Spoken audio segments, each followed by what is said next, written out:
Hello and welcome to the UNASHAMED Moms podcast. I was thinking the other day about what it means to become a mom, and I don't know, it just reminded me of when I got pregnant. I really thought it was too good to be true. I remember thinking like something bad's gonna happen because there's no way that I am having this baby. Like there's no way. I just felt like maybe I didn't deserve it. I don't know. It's kind of hard to like think about it, but having a baby and having so much love just felt too good to be true. And so when I think about becoming a mom, I think about all the love that goes into it. Even when I'm having a hard time, I go to my happy place, which is being a mom, which is crazy. And then I started thinking about what happens when you become a mom. There are so many things that I took for granted. There are so many things that I took for granted before becoming a mom, like time. I felt like before that I had no time to do anything, but literally I would take a shower and then sit on the bed in my towel and stare into nothing for like 30 minutes. Every single Sunday, I would bed rot, couch rot, and now it's like non-existent. None of those things are existent. So I think that, yeah, time is definitely one thing that I took for granted. It's personal space. Now I love having no personal space. I do. But sometimes you're just, and it's something that you just don't even think about, but you're like overtouched. Like the other day I was so like just touched out, like I couldn't, like someone is just continuously climbing on me at all times of the day.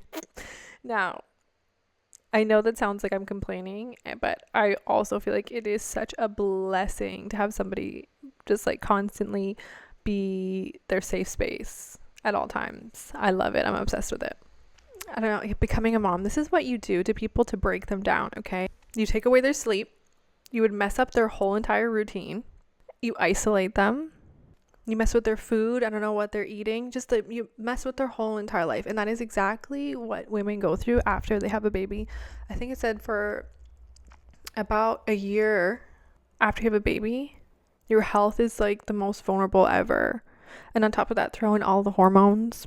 It's a lot. It's a mess. And I feel like people just don't take it that seriously. And that's why there's so much postpartum depression, because of what it does to you. And I feel like it should be talked about so much more, and how to help women for their first year after having a baby. I remember like I didn't want to see anybody. I couldn't go outside.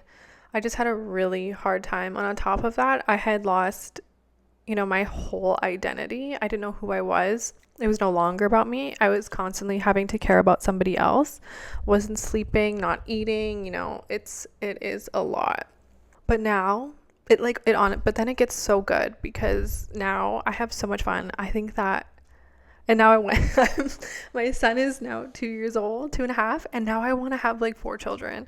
So there's so much beauty in it, honestly, so much beauty. He's truly my best friend. And I think that being a mom is just everything. I'm obsessed. But anyways, I put out a Q&A on my story for everybody to sit there and ask questions, and we got some really good ones that I absolutely love. I wasn't expecting to have amazing ones, but let's read through them and we can answer them. Okay, so maybe this is why I had this in my brain, because this question is, what is something you took for granted before? Am I saying it wrong? What is something you took for granted before becoming a mom? Yeah, time, sleep, personal space, going to the washroom. I have not gone to the washroom alone in, I feel like, 2.5 years. Even a shower. He's just chilling there. We're just hanging out. So yeah, I think everything that you take for granted. Just being able to get in the car and go for a drive. My favorite thing before was to go for really long drives, and I can't even do that anymore. I mean, I could, but it would be without my son, and I don't know, having somebody watch him so I can go take a long drive just makes absolutely no sense. This is a really good question. What I learned about myself being a mom, and how did it influence your podcast? I learned about myself that I'm so fucking resilient. Moms are so resilient. We get shit done. Doesn't matter how tired we are. It doesn't matter what happened to us. Literally nothing matters. All that matters is that we are moms and we get it done. Like, we could be so out of it, but the things we need to do, we could be sick. Doesn't matter. We got to do it. We could have, the most traumatic thing happen to us, but it does not matter because we got to keep on going. We are mothers. And I think that is so, so powerful. And it's just, I'm in awe of moms every single day. I am obsessed. I love being a mother. And I think that's what influenced this podcast. Also, for the fact that there's not many outlets for moms to go to. And I don't like that we really feel alone. I feel like I was on Google so much and like in forums. And I feel like if we're just constantly talking about things all day, and, I have different guests on, they can say their experience, what they're doing. And it kind of just makes everybody just feel like there's somewhere to go to. And, a community. I really hope that I can build some sort of a community where maybe there's like a chat system, or I don't know. My obsession is being a mom, clearly. And I just want everybody to just feel like they have someone to go to and they have their support system, even if it's just me talking to a camera. Okay, what do you wish people would stop saying to those who've been cheated on? I wish people would stop blaming the person who was cheated on. I wish that, sounds so stupid, but I didn't want to tell people because I didn't want people to feel sorry for me. So like, for me, someone coming up to me and being like, oh, I'm so sorry, which is so nice for somebody to do. But for me, it just felt like, I don't want to dwell on it, and I don't want you to dwell on it, if that makes sense. I don't know. I don't know if other people are like that, but yeah, no, I think that victim blaming is what needs to stop, because if you see it online, I think I actually talked about this in a previous episode, that if you read comments, there's like so many people just blaming the person who got cheated on, like saying like they deserved it. And I think that is the most fucked up thing ever, because nobody deserves it.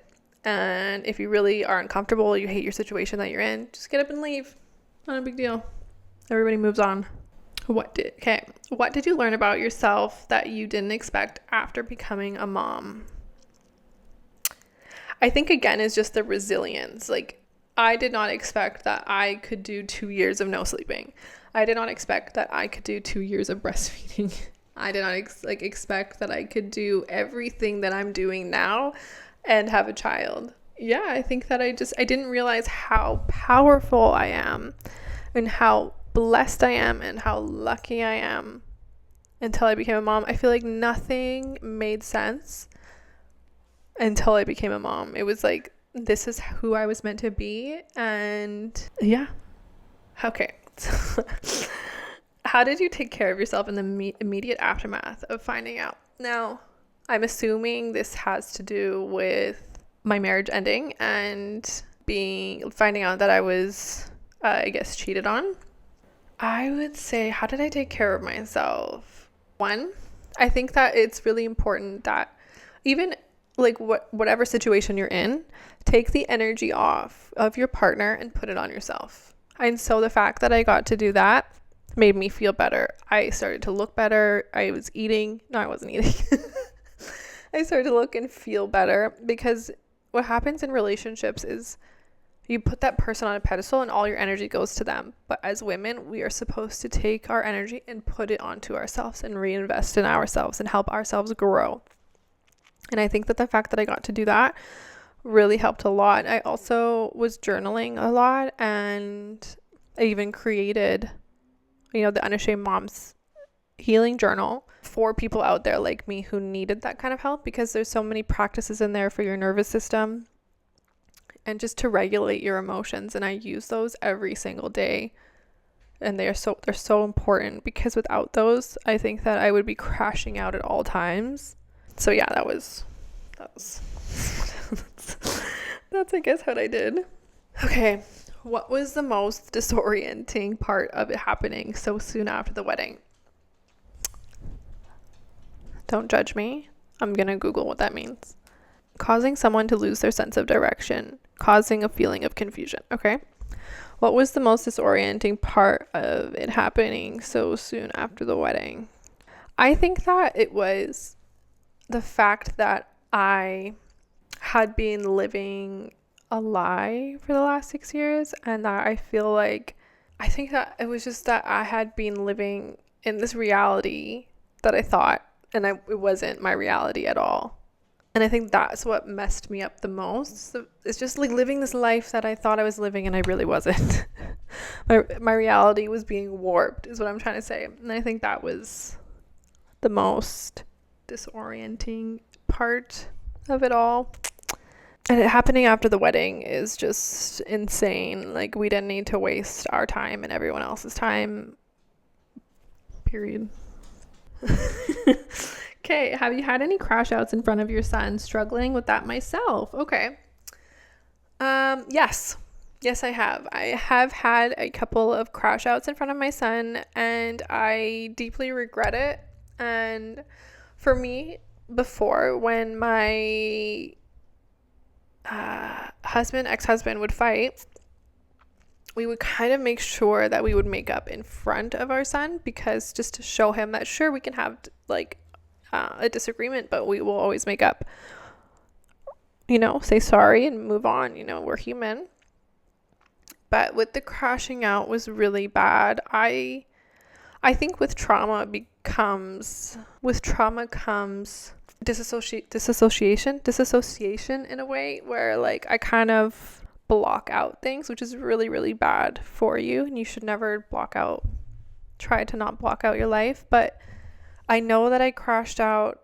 I don't remember how or what happened, but I think that one time my son just like was just like, what are you doing, and that was the last time I crashed out, because it was too much. So I know that you're struggling with that yourself.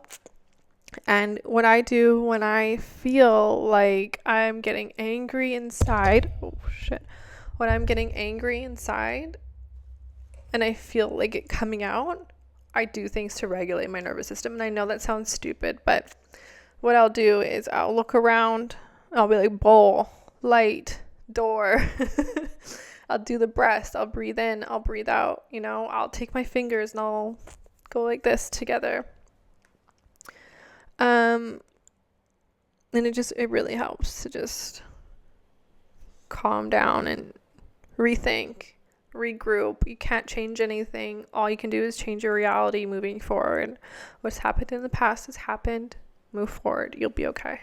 This one just says, I love you. Thanks for sharing your story and supporting mamas. I love you more. I love you way more than you ever love me. I absolutely love all those questions. I'm so obsessed with each and every one of you. Thank you so much for even putting in some questions.